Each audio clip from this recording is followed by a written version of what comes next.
Good morning. Today is Sunday, May 29th, 2011. It's Memorial Day weekend. Hopefully everybody's having a good, safe weekend and enjoying themselves. Since this is the number one question I get is how to raise these straw potatoes, I figured do a little update and what I'm doing to them now. The recent storms have really packed my straw down quite a bit, so I need to start getting in here to add some more straw. And you can actually hill straw potatoes. Straw is nothing more than a mulch, same as dirt. If you're just going to go in and pile dirt up next to them, straw is the same thing. It's just a mulch. So you can see some of these have grown up through the mulch, getting kind of tall. They need to be killed. Here's a better look. You can see they're getting pretty tall. You can also see the nice hail damage there. But we need to add some, basically hill them, add some straw to them. And you can see I've done that to this row here. I've added some straw. And really, you can just pile it on top of them. Like this little guy here. You can just come in, add some to the sides, some to the top. And if you bury them a little bit, it's okay. They're just going to grow right up through that. So that's it. It's real simple. You can taller ones just add to the sides, add a little bit to the top, and they'll just keep pushing through it. These are the ones that I already did. And mainly you want to add it to the sides, a little bit on the top. But you want that good, probably about at this point probably about a foot. On either side, so the potatoes are, when they start forming, they're well protected from the sun. If sun gets to them, of course, they'll turn green, and they're poisonous. You don't want to eat them. You can cut around that little part, but mostly it makes for a bad potato. So you want to have a good layer of mulch on there to keep everything protected. Most of these potatoes really just potato about the first 6 inches of vine. I know there's stories of these potato bins that they'll potato all up, like 6-8 foot of the vine on some of these potatoes, but in my experience in all of them, they really the first 6 inches or so is where they seem to make all their potatoes. The red ones just seem to make a lot of runners everywhere. So they seem to crop harder. These are Yukon Gold. But that's it. That's really all there is to straw potatoes. You just keep adding mulch whenever you need it. These ones over here, these are my last. These were planted May 1st, I believe, May 2nd, something like that. You can see right now as it is, that one needs a little bit more mulch, so I have to come in and throw some mulch. And you can see they kind of squirt out the sides when they first start coming out. They like to travel the path of least resistance and go where the light is. So we'll just take some mulch from one side and put it around. But that's it. I got to get in here and mulch the rest of them, get some more straw and mulch the rest of them. But they're doing fairly well.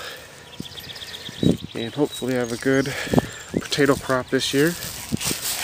A little update of the high tunnel. I did have to spray a fungicide on. I was getting a kind of a nasty blight on some of the leaves. Yeah, that's thunder, and I think we're in for some more severe weather today. Why not? Hopefully no hail. I'm done with the hail, I'll tell you that. But anyways, so yeah, I found a few leaves with some nasty looking blight on it. So I trimmed them off.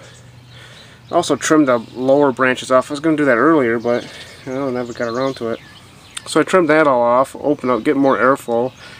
High tunnels suffer from airflow. So hopefully I got the blight under control. I haven't really seen any more. I'm starting to get some nice clustered tomatoes. This is New Girl. And some of these New Girls are kind of wild. They got this little bump on the bottom of them. and it's Brandywine, or Brandy Boy I should say. So they're coming along. Some big beef coming in there, and some more Brandywine, Brandy Boy.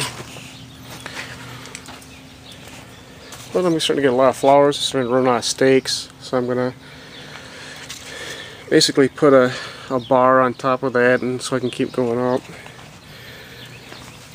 Now, these are my cherries down here, and these are moving right along here. See some cherries in there.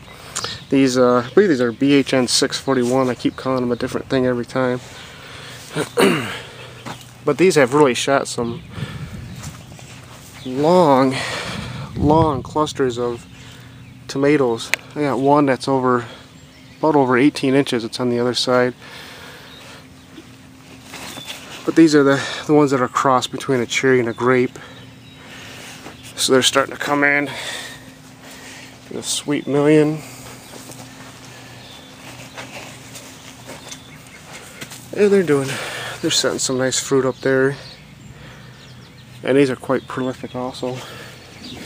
But as far as a vigorous cherry tomato, nothing is more productive or vigorous than these sun golds.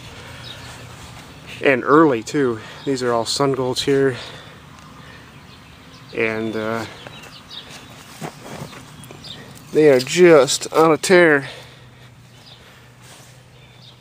By far my largest tomatoes, also the ones with the most blooms. You don't need many of them to get a lot of cherry tomatoes. And probably the most cooperative, if you want to call it that, these things are Sweet Baby Girl.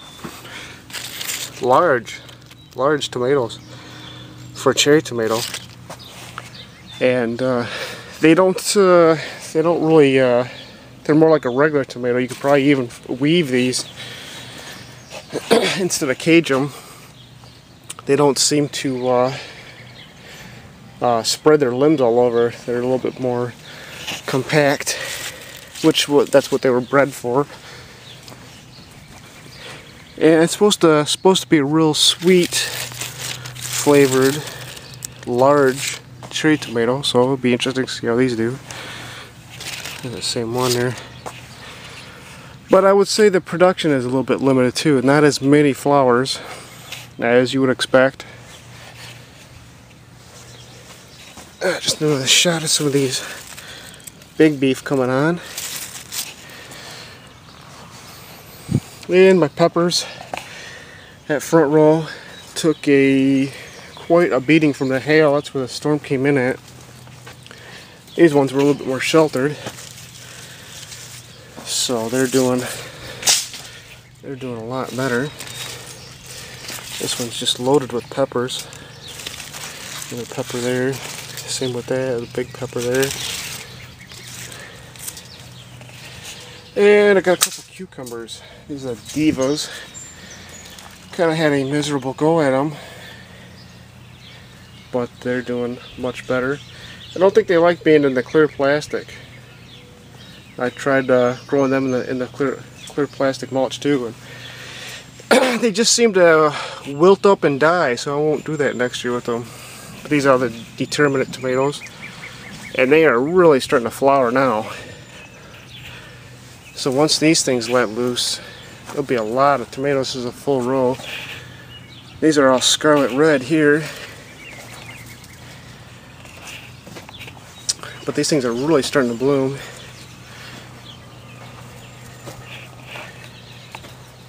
And if you remember, this is the one that got frostbitten a little bit of cold damage. And you can't really tell. Probably set it back a little bit. It's not flowering like the rest, but yeah, you can still see some of the leaves that got frostbit a little bit. Same way with these two cherry tomatoes. You can't really hardly tell that anything happened to them. There's a few more cherry tomatoes, and I'd say the Bella Rosa is the earliest. That's got the biggest tomatoes on them so far. Another decent looking one. A couple of my soon-to-be hopefully, award-winning onions on the BayouGardener.com forums. Took a little beating from the hail, but they're coming back. So that's the high tunnel. Oh yeah, you can see one I got in a bucket. Not quite sure what to do with the ones in the bucket. So I left that, throw some drip tape in it, put a couple stakes, we'll weave it up, and we'll see what happens. Also got some more outside in buckets. One I just kind of put in the ground to keep it secured. One I was able to get out of the bucket, that's a brandy boy, and plant in the ground. Well, those are my sick looking blueberries, by the way. I'll cover them and tell you what not to do with growing blueberries, because I've did it. And my roll of bucket tomatoes. So we'll little science experiment there, I guess. So we'll see how those guys do. But I think I'm gonna get wet here in a little bit, or maybe electrocuted by some lightning. So I'm gonna call it a day, and hopefully you guys have a good Memorial Day weekend. I'll talk to you later. Bye.